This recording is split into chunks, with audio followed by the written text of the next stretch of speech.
Where were you exactly where this, when this happened and you hear the shot ring out? Where were you?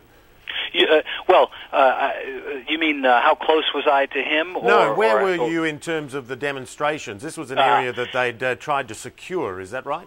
Yes. Well, here's the scene in Bangkok today. It's a sort of it's a combination of I don't know, Mad Max and some medieval scene. There are bamboo pikes, and there are rubber tires that have been fashioned into barricades that block major intersections. And inside this encampment, you have all these protesters, and we were just inside that wall, just inside this makeshift barricade.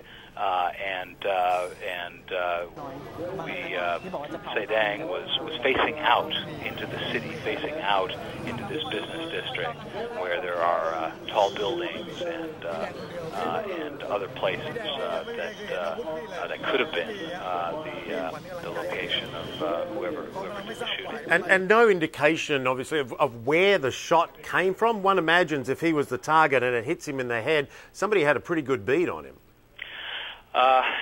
Yes, I mean he was standing in the same location for a while when I was talking to him, but he was moving around. He was just gesticulating. I was just looking over the series of photos I took of him. He was, he wasn't standing still. He was bobbing his head,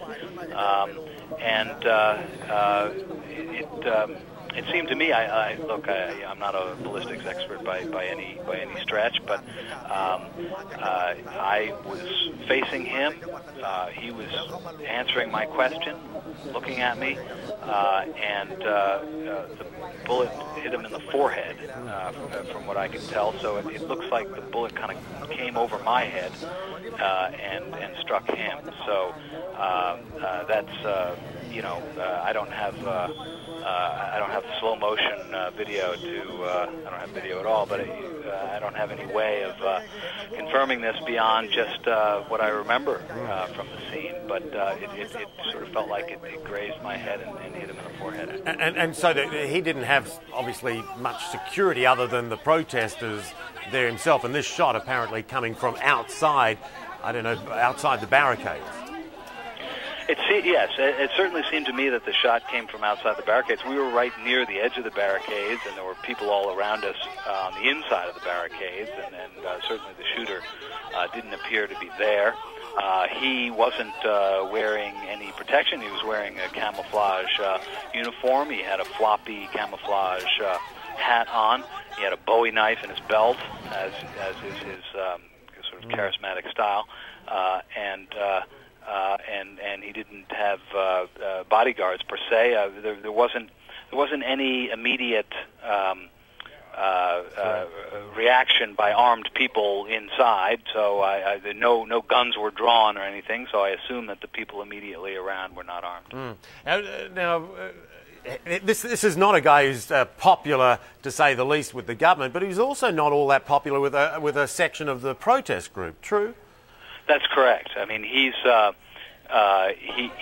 on the one hand an impediment to a peaceful solution to this protest.